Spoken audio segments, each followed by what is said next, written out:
Pai, em nome de Jesus Cristo, Senhor, aqui está o Teu Filho, Senhor. Usa-o, Senhor, meu Deus, para falar aos nossos corações.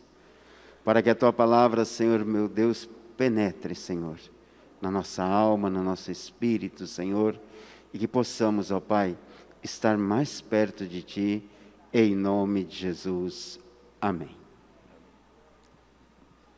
Paz do Senhor Jesus. Amém. Meus queridos, podeis tomar assento.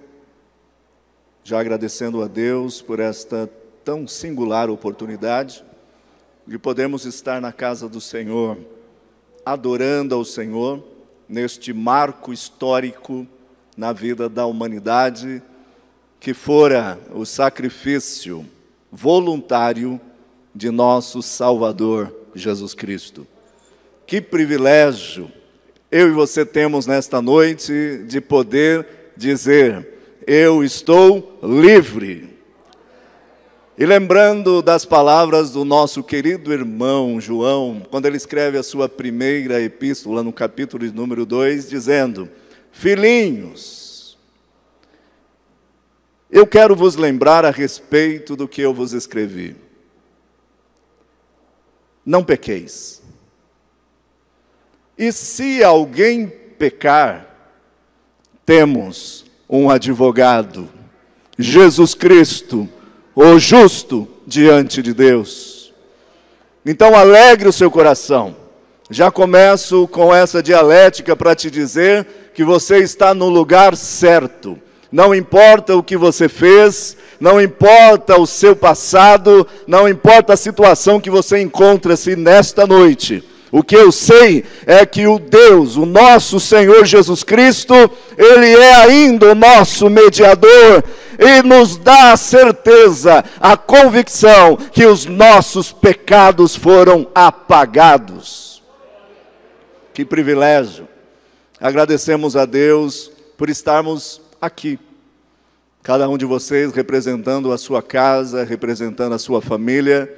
Alguns não estão entre nós, mas estão na presença do grande Senhor, Deus Todo-Poderoso, adorando, sentindo a alegria que um dia estaremos sentindo também. Então, fique em paz.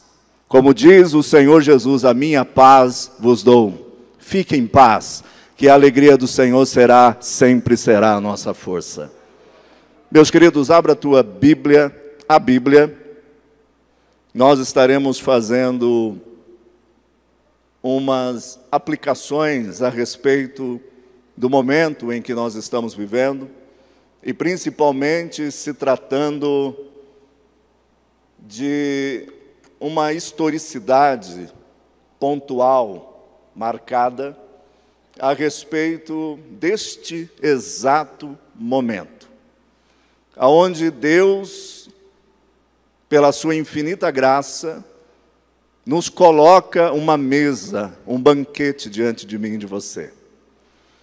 E é bom termos a memória, recordarmos, trazermos sempre o aspecto cognitivo, racional do que estamos fazendo aqui. E este momento é um momento onde nós devemos relembrar o beabá do Evangelho. Nós devemos recordar aquilo que Jesus nos ensinou e fez por nós. A primeira situação em que nós nos encontramos dentro da revelação, quando estamos diante da mesa do Senhor, é lembrarmos do seu sangue, do sangue. Mas com o passar do tempo, nós ouvimos muito pouco falar sobre algumas doutrinas fundamentais do cristianismo. Por exemplo, expiação, propiciação, redenção, reconciliar-se com Deus, regeneração, novo nascimento. Pouco se ouve falar sobre isso. E espantados estamos porque o Senhor me cobrou a falar disso nesta noite. E eu quero convidar a você a abrir a tua Bíblia em aos Romanos, no capítulo de número 3. a partir do versículo de número 21. A descrição deste texto, segundo está na Bíblia, na tradução Revista e Corrigida, diz assim: a justificação pela fé em Jesus Cristo. Versículo 21. Mas agora se manifestou sem a lei a justiça de Deus, tendo testemunho da lei e dos profetas. Isto é, a justiça de Deus pela fé em Jesus Cristo, para todos e sobre todos os que creem, porque não há diferença. Porque todos pecaram e destituídos estão da glória de Deus, sendo justificados gratuitamente pela sua graça, pela redenção que há em Cristo Jesus, ao qual Deus propôs para propiciação pela fé no seu sangue, para demonstrar a sua justiça pela remissão dos pecados dantes cometidos sob a paciência, tolerância de Deus, para demonstração da sua justiça neste tempo presente, para que ele seja justo e justificador daquele que tem fé em Jesus. Onde está logo a jactância? É excluída. Por qual lei? Das obras? Não, mas pela lei da fé. Concluímos, pois, que o homem é justificado pela fé, sem as obras da lei. É porventura Deus somente dos judeus? E não é também dos gentios? Também dos gentios, certamente. Se Deus é um só, que justifica pela fé a circuncisão e por meio da fé a incircuncisão, anulamos, pois, a lei pela fé? De maneira nenhuma. Antes, estabelecemos a lei. Glória a Deus. Meus queridos, para começar essa conversa, eu queria deixar bem claro para vocês que eu não estou aqui trazendo uma cosmovisão. Eu não quero trazer para vocês um pensamento calvinista, arminianista, de Pelágio, peladiano ou semi-peladiano. Não quero trazer esse tipo de cosmovisão. Não, porque isso é uma cosmovisão. Eu quero trazer para nós nesta noite, para que o nosso raciocínio espiritual venha retomar algumas importâncias da Bíblia Sagrada, é a doutrina que Cristo nos ensinou através das suas boas novas inseridas no Evangelho.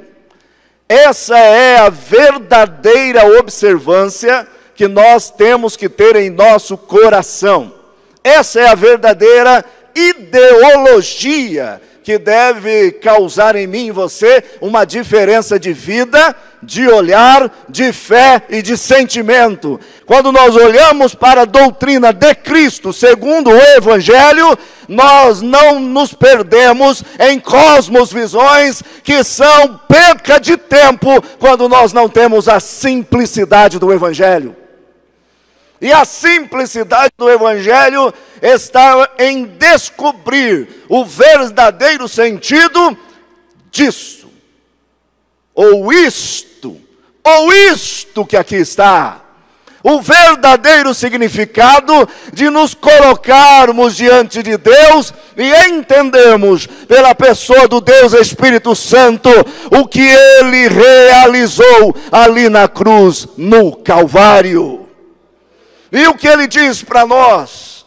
Que eu sou a propiciação pelos vossos pecados. Propiciação. Quando nós começamos a ler o texto de aos Romanos, escrito por Paulo ali na década de número 56, nós começamos a perceber uma linguagem que é tratada de uma forma forense, uma linguagem que vem retratar aspectos punitivos, alusivos da absorvição que podemos ter em Cristo se observarmos a lei de Deus. Não a lei cerimonial antiga, paradoxal com o comportamento de um Deus que não é sanguinário, mas um pensamento de um Deus que se coloca diante de nós com graça, amor e misericórdia e complacência em relação ao seu sofrimento. E o que eu quero te dizer de antemão é que esse meu Deus, o teu Deus, Ele conhece o teu sofrimento, Ele conhece a tua dor, Ele sabe da sua lágrima derramada durante essa semana, Ele sabe o que está se passando no seu ser interior neste momento, e Ele tem uma palavra para você. Eu conheço o aspecto legal da sua alma e do teu espírito, porque eu construí, eu fiz, eu sou o artista, foi eu que modelei, foi eu que desenhei, foi eu que soprei e dei a você condição espiritual de vida. Então adore, louve, exalte, bendiga a Deus, porque a legalidade do Espírito Santo de Deus está em nós nesta noite, dizendo: eu coloco uma mesa de misericórdia diante de vocês, a mesa de misericórdia. Cabe lembrar também uma palavra de Lutero, quando ele diz, interpretando a linguagem, hilasterion. A palavra para nossa palavra aportuguesada, propiciação, vem daquela palavra grega traduzida pelos 72, no caso, da Septuaginta, que traduziu a palavra hilasterion, ou elasmos, para a palavra lugar de misericórdia. Lutero traduziu esta palavra como lugar de misericórdia.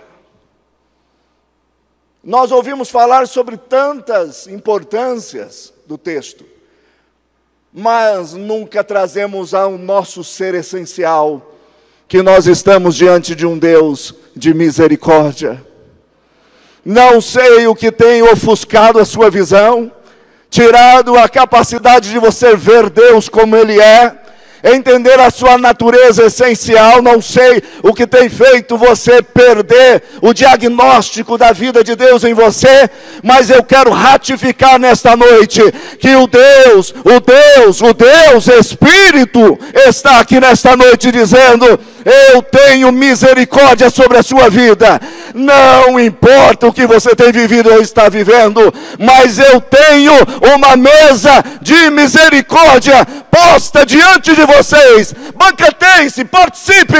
Eu sou o anfitrião da festa e eu derramo misericórdia sobre a sua vida, sobre a sua família, sobre o seu emprego, sobre as suas finanças, sobre a sua estrutura emocional e espiritual. Eu derramo misericórdia. É isso que ele faz. E ele usa a palavra elasterion, do grego, e também usa a palavra hebraica kaporet, que é a definição do Antigo Testamento. Todas elas da raiz kafar ou kapar, que significa cobrir, anular, tirar, tampar. Numa linguagem mais popular, cobrir a sujeira. Nós lemos em Deuteronômio a definição de Deus quando Ele usa os verbos e a palavra kapar ou kipar. Quando Ele usa as palavras deste definitivo verbo, muitas das vezes se encontrávamos numa situação literal, onde o povo fazia as suas necessidades no campo, e ali Deus dizia: eu vou visitar o povo, não deixe as vossas sujeiras por aí, tampe-as, cave um buraco, e esconda e cubra. Usado também este verbo para tampar, para cobrir. Quando nós falamos de expiação, quando nós falamos de caporete, quando nós falamos também de hilasmos, do grego, estamos falando de uma obra pedagógica que Deus realizou por mim e por você. Quantos estão me entendendo? Diga amém. Para nós entendermos a obra da expiação, é necessário nós entendermos o caráter de Deus. Qual é o caráter de Deus? Nós comumente usamos a palavra amor. Deus é? Vocês tomaram um chazinho de camomila hoje ou não? Colocaram ali uma pimenta rosa no meio, é muito bom. É bom, faz bem. Quando eu vou para o culto, qualquer lugar, eu tomo um chazinho de camomila. Funciona para mim. Emagrece também, não sei que está funcionando. Mas Deus é amor. Mas também Deus é justiça. Porém, quando nós colocamos as implicações Deus é amor, nós nos reportamos, missionária Roseli Risque, a um Deus que foi criado pelo iluminismo francês. Um Deus que, meu sentimento de Deus, meu coração está queimando como fogo em relação a este ou aquilo. É uma coisa misturada com argumentos iluministas que não tem como aplicarmos a realidade do amor de Deus para conosco. O amor de Deus para conosco envolve lealdade e fidelidade. Não importa a situação em que esteja vivendo esta pessoa, o amor de Deus envolve compromisso de lealdade e fidelidade. Eu preciso sentir. Não, isso é emocionalismo. Eu preciso ser racional. Não, isso é racionalismo. Quando nós falamos de Deus, nós estamos dizendo: Senhor, eu não estou sentindo nada, eu não estou vendo nada, eu não posso nem falar nada, mas eu sei que o Senhor é Deus, Criador dos céus e da terra, e eu quero sentir a sua presença, porque o Senhor não é filho de homem, e não é homem para pronunciar mentiras, porque eu sei que o Senhor é fiel, é leal, é justo. Não importa a vereda que você está caminhando, o importante é que Deus está na sua vida e Ele é amor. Deus é justiça. Então, para entendermos Deus, nós precisamos mergulhar no seu caráter. E o seu caráter é justiça. Espera aí. O caráter de Deus é amor. O caráter de Deus é justiça.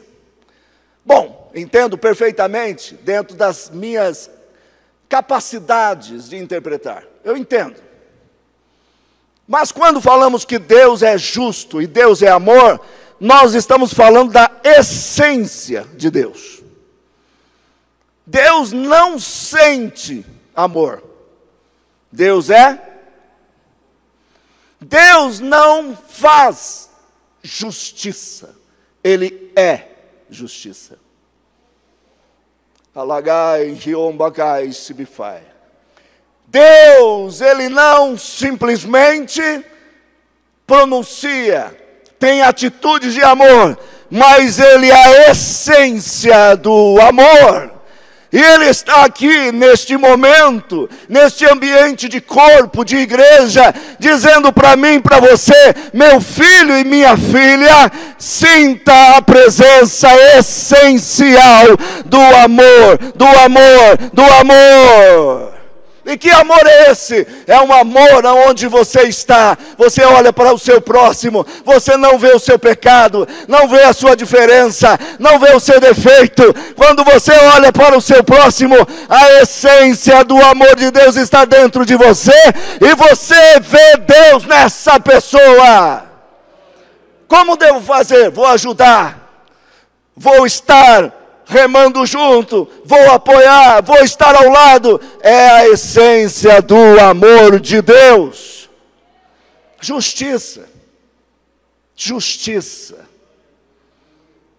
E para que a justiça de Deus fosse uma justiça plena, essencial, Ele poderia deixar o pecado de um ser humano impune, sim ou não? Sim ou não? Deus é justiça. E não confunda, alguém que tem amor, ele tem que ter justiça. Se não houver justiça no amor, não é amor. É um continho das historinhas infantis, não cristãs, que você ouve por aí.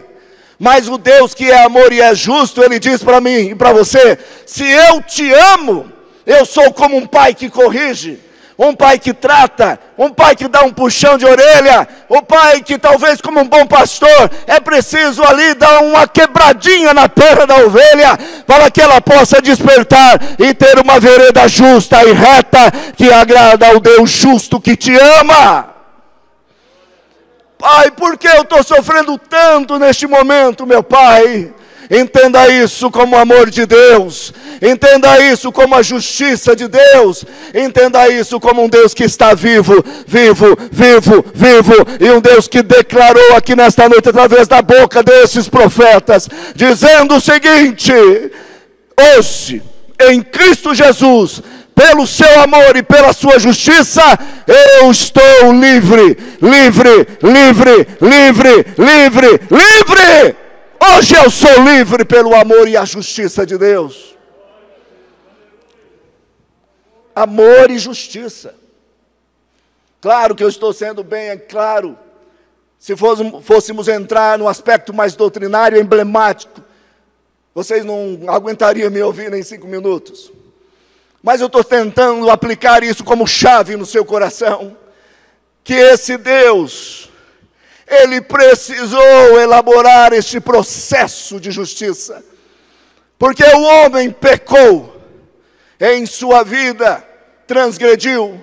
Mas agora Deus, em Cristo Jesus, nos limpa, nos purifica, cancela a dívida, traz uma nova unção, traz um novo pacto, traz uma nova aliança, e derrama sobre a minha e a sua vida a certeza de filiação. E a lei foi assinada, e a lei é o sangue de Cristo Jesus, que diz o seguinte: aonde eu estiver, vós vão estar também, estarão também, porque agora eu assino uma nova lei, e essa lei não é assinada com tinta, não é assinada com qualquer aspecto de conhecimento humano sobre lei jurídica, legal, não, ela é assinada pelo sangue, pelo sangue, pelo sangue, pelo sangue de Cristo Jesus, e é um sangue que ninguém pode apagar.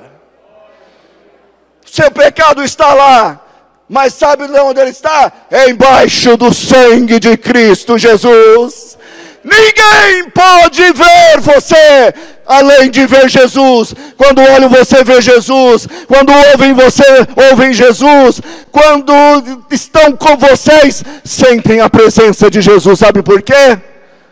Porque Cristo agora vive em você. A alegria de Cristo vive em você.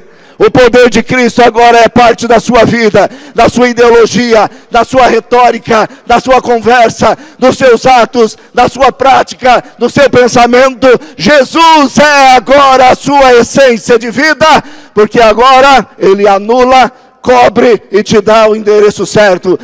Céu, céu, céu, céu, céu, céu, é para lá que eu vou. Ele escreve, apóstolo Paulo, aos Romanos no capítulo 1. Vamos recitar esse texto? Todos juntos? Aos Romanos, capítulo de número 1. 1, 2, 3. Romanos, capítulo de número 8, versículo 1. Desculpe. 8, versículo de número 1. 1, 2, 3.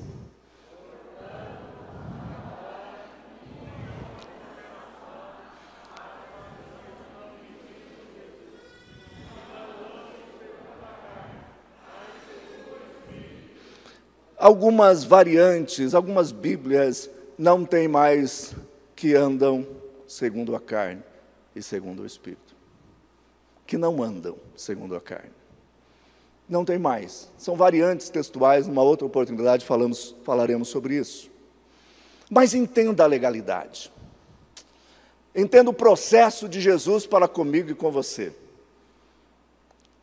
Paulo, quando escreve, tanto Paulo como Lucas, dentro dos estudos feitos do primeiro século por historiadores, arqueólogos, descobriram documentos de Alexandria que Lucas, também, além de cursar medicina, cursou o direito da época. Estou falando daquela época. Era uma pessoa conhecida de uma linguagem forense. Por que não falar do apóstolo Paulo, então? Falando de Lucas, Atos dos Apóstolos, agora estou falando das epístolas paulinas. Você vai perceber que as epístolas paulinas, ela tem um contexto, uma força, um eixo legal, que você não consegue fugir da percepção de que Paulo, ele conhecia intimamente a lei jurídica, a jurisprudência da época e a linguagem forense. Ele era íntimo com esse processo. Conhecia, levando em consideração também que o apóstolo Paulo, quando ele foi aos 18 anos estudar em Jerusalém, ele estava ali servindo a faculdade do Sinédrio, aprendendo sobre como ser um grande ortodoxo da sua época, aprendendo, até que, resumindo a história, com 28 anos, fazendo um estágio, saindo de Jerusalém com uma carta autorizada, assinada, legal, pelo Supremo Tribunal Federal da época, ele foi ao seu serviço do Sinédrio, pastor José Teixeira.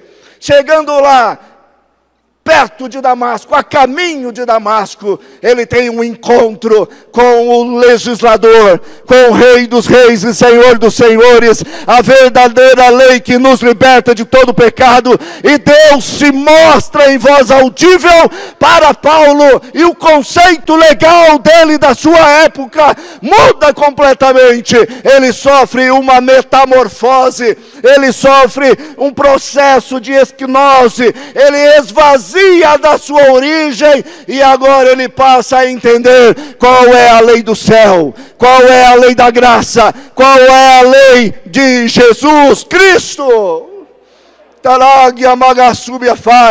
Eu fico muito preocupado, irmãos, porque hoje nós estamos vivendo uma completa crise ideológica. Crentes brigando por ideologias vazias, ideologias que são ideias sem a lei de Deus, sem a graça de Deus.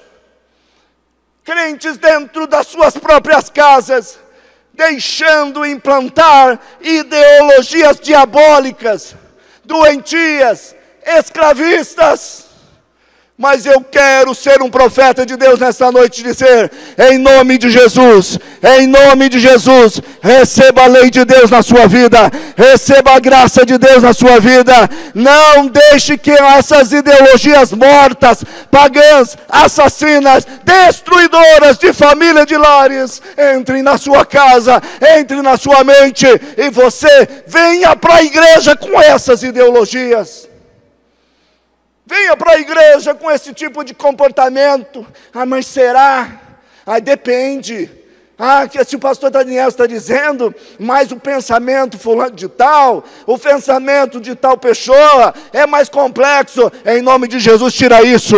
Deixa o Espírito Santo derramar sobre a sua cabeça a lei da graça, a lei da misericórdia, a lei do perdão, a lei da expiação, a lei da propiciação, a lei do sangue de Cristo Jesus. Seja derramado sobre a sua vida e sobre a minha vida.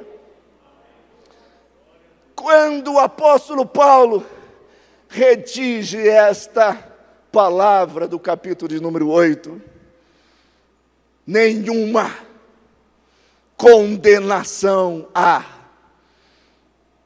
Ele usa a palavra catacrima. Cata, contra. Crino, julgar. Olha a linguagem que ele está usando, a linguagem forense de uma lei.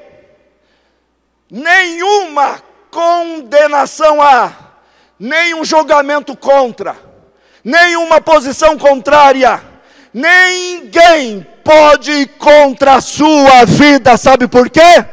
Nenhum juízo pode ter sobre aquele que já foi justificado por Cristo Jesus.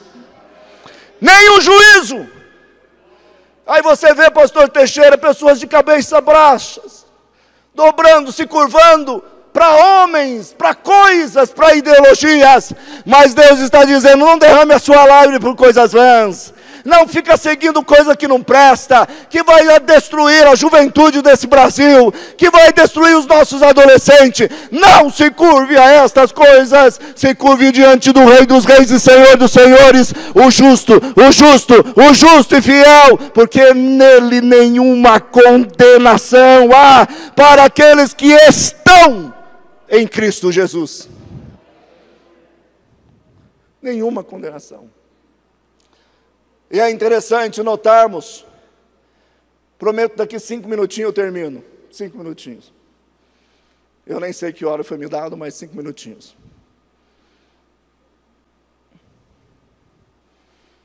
Deus diz, em Romanos capítulo 3, no verso de número 25, através da boca de Paulo,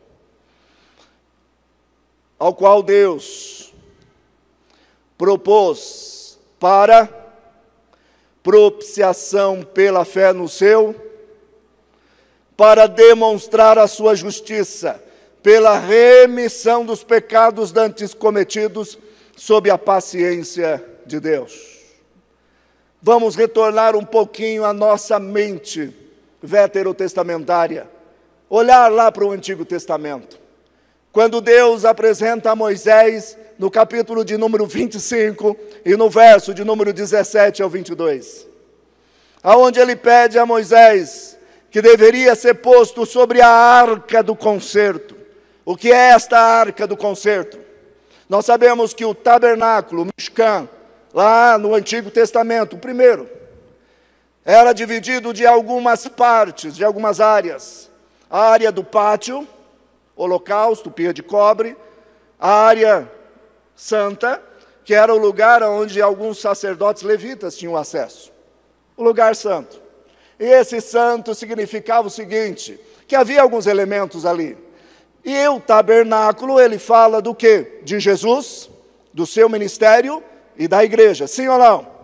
São os elementos simbólicos, tipologias que apresentam e representam a vida, a obra de Cristo e a sua igreja. Quando chegamos no santo, vemos ali, ao lado direito de quem entra, a mesa da proposição. E ali havia os pães asmos, havia alguns outros elementos. Na frente, que dava acesso ao santo do santo, antes da cortina, havia o altar de incenso. Quando o sacerdote adentrava o santo do santo, ele colocava no seu incensário a brasa viva, uma brasa candescente, e as essências sobre essa brasa, para que quando entrasse no santo do santo, essa brasa queimasse a essência, essas especiarias, e a fumaça enchia o santo do santo, e ali era tipificada, simbolizada a presença de Deus. Quando nós dizemos aqui, me permite, que seja entendido, entendido desta forma. Quando nós estamos dizendo que a nuvem encheu este lugar, que a presença de Deus encheu este lugar, significa que Deus pode entrar em qualquer lugar, em qualquer canto. Ele absorve o espaço e entra no espaço, porque Ele é o Deus Espírito e Ele é a glória, a sua cavote, a sua Shekhinah, e está aqui nesta noite. Ali, na sua frente, o altar do incenso. E do lado esquerdo de quem entra, o candelabro, a menorá, simbolicamente perfeita em todas as suas apresentações. Mas, quando entramos no Santo do Santo, passamos por esta cortina.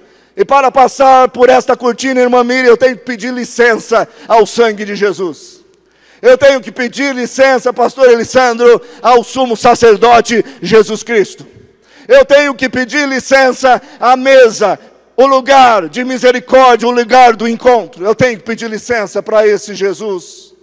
E quando entramos neste lugar, no dia da expiação, no dia de Yom Kippur, o dia do perdão, ou Kippurim, neste dia, que é o dia ali de 10 de Tisri, representando no nosso calendário ali, dia 9 de setembro até 10 de outubro, mais ou menos. Este é o calendário. E neste dia, o sacerdote, o sumo sacerdote, pegava o sangue do animal bode que era para Deus e levava até este lugar que é o sacrifício e aspergia o sangue sobre o propiciatório. Lembrando que abaixo do propiciatório havia o Arão Kodesh, a arca, o baú, aquela caixa que tinha o testemunho, o decálogo, a tábua, os 10 mandamentos, que era coberta de ouro. Lembre-se bem, a lei, pastor José Teixeira, foi coberta pelo ouro, pela divindade de nosso Senhor e Salvador Jesus Cristo. Agora a lei foi transformada em algo melhor. Eu vou repetir, a lei foi transformada em algo em nome de Jesus. Você resolve em nome de Jesus, você resolve. Sabe por que não resolveu ainda? Porque você ainda não tem fé no nome e no sangue vicário de Cristo Jesus. Se você tiver fé, em nome de Jesus, em nome de Jesus, em nome de Jesus, em nome de Jesus, traz o arcabouço, toda a historicidade do sacro ministério vicário de nosso Senhor Jesus Cristo. Dentro, em cima, essa lâmina de ouro, aproximadamente 70 de 1,70 m de largura. Quando se aspergia o sangue sobre o propiciatório, lembrando que em cima do propiciatório havia os querubes, ou os querubins, os guardiões da glória de Deus. Os guardiões da presença de Deus. Não era qualquer um que podia tocar, não era qualquer sangue, pastor Levi, não era qualquer coisinha de qualquer jeito, tinha que respeitar a lei da justiça de Deus. É para fazer Moisés exatamente como eu lhe escrevi, ou descrevi. Faça desta maneira. E quando se fazia, e foi feito, aspergia o sangue, a fumaça do incensário enchia o lugar, e Moisés recebeu uma boa notícia de Deus. Moisés, quando tudo isso for correspondido, como eu estou te dizendo, eu falarei com você, por cima do propiciatório e entre os querubins. Jesus está falando aqui nesta noite. Jesus está falando ao seu coração. E nesta noite Ele está dizendo: filha, Meu filho, você lembra aqui neste púlpito as histórias que foram contadas aqui? Histórias verdadeiras sobre mim, minha filha, meu filho. Lembra quando falaram que eu estava ali naquela cruz no Gólgota? Você lembra disso, meu filho e minha filha? Lembra quando falaram que eu estava ali estacado, com as costas dilaceradas, que eu estava sofrendo uma crucifixão? Eu estava ali, minha filha, perdendo a minha respiração, por amor a você, por amor à sua casa, por amor a todos os seres humanos da terra. Minha filha, meu filho, você lembra? Quando eu estava naquela cruz, e eu estava com os meus pés cravados, e para que eu pudesse aliviar a minha caixa torácica, e pudesse respirar, eu tinha que projetar os meus cravos, porque eram meus, que estavam fincados em meus pés, e com minhas costas dilaceradas, sangrando, eu passava para aquele elemento de lenha bruta, sem qualquer mercenaria de uma plana passada por cima. As minhas costas estavam esfregando naquele cepo bruto, e ali eu me erguia, onde os meus nervos medianos estavam com aqueles cravos, e eu tinha que fazer aquela rotação, para que eu pudesse aliviar a minha caixa torácica, e poder respirar. Você lembra disso? Foi por amor a você, foi por amor à sua casa, foi por amor à sua vida. Não pense em tirar a vida, porque eu sou o dono da vida. Eu sou o dono da vida. Eu cuido da sua casa, eu cuido do seu futuro. Eu sou o seu dono. Lembra, minha filha? Lembra, meu filho, disso? Como eu sofri.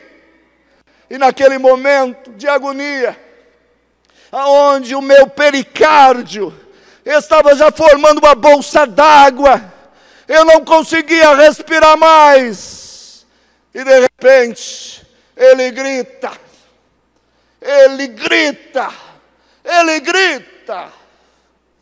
Eloi, Eloi, lama sabachthani, Eloi, Eloi, lama sabachthani. Ele estava dizendo, não que Deus o havia abandonado, mas ele estava citando o Salmo de número 22. Quando o Salmo 22 descreve a história do servo sofredor, do homem que passaria, mas garantiria a liberdade e a salvação para toda a humanidade. Não é simplesmente uma palavra injetada simples, mas ele estava dizendo para mim e para você, eu sou aquele Jesus do Salmo 22. Eu sou este Jesus do Salmo 22 e eu estou aqui. Você se sente desamparado e desamparado? Saiba que Jesus nunca mais nos desamparará. Chegue com alegria na casa do Senhor.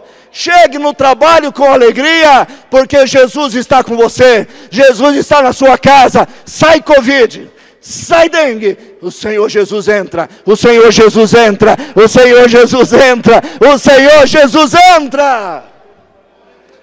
Eloi, Eloi, Eloi, lema lamaka sabachthani.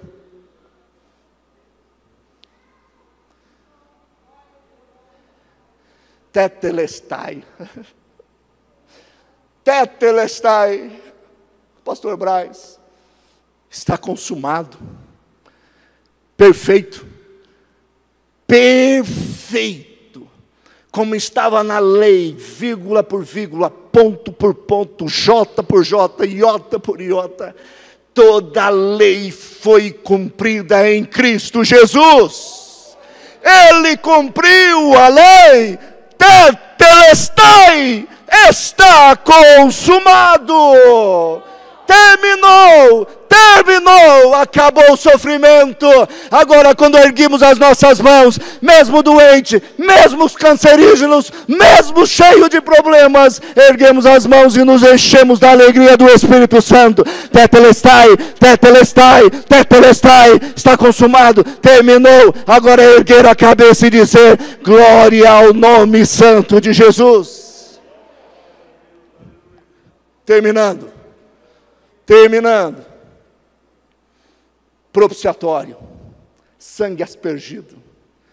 Jesus entrega o teu espírito. Lembre-se bem, corpo morreu, mas o teu espírito ele entregou. Nas tuas mãos eu entrego o meu espírito. Ah, Jesus, não, ele entregou o seu espírito, ele é Deus. O seu corpo tinha que terminar o cálice do sofrimento. Ele bebeu o cálice, terminou a obra, concluiu. E de repente veio um soldado. Repita comigo, aquele soldado. Sou eu. Sou eu. E aquele soldado pega aquela lança, coloca no lado de Jesus, que já tinha entregado o seu espírito. Vai até o pericárdio. Lembra da bolsa d'água formada? Olha a loucura do pastor Daniel falando do lado de um médico isso. Mas esse depoimento foi dado pelo um dos médicos do século I. Como diz o manual de teologia Weiner Grunler. Depois você lê. Esse médico dá o depoimento aonde ele lança ao lado de Cristo o pastor Jorge, ou nosso querido missionário Jorge Risk. Ao lado de Jesus, rompe alguns órgãos vitais e vai até o pericárdio de Cristo. Rompe o pericárdio e aquela água misturada com sangue vem espargindo do propiciatório, do sacrifício que recebe a ira de Deus acumulada de séculos após séculos e transforma, reverte esta ira em favor da humanidade, porque Cristo é a nossa paz. Cristo sofreu a ira de Deus para que pudéssemos ter paz com Deus. E esse sangue foi derramado, esta água foi derramado, o sangue acumulado, todo o sofrimento acumulado do Antigo Testamento estava em Cristo Jesus. Agora ele esparge esse sangue, dizendo: pelo meu sangue, pelo meu sangue, pelo meu sangue, vocês são purificados, e pela lavagem da palavra, eu dou a vocês a chance de crer, e crer para a vida eterna. Deus os abençoe, tenha fé, e outra chance falaremos mais sobre propiciação.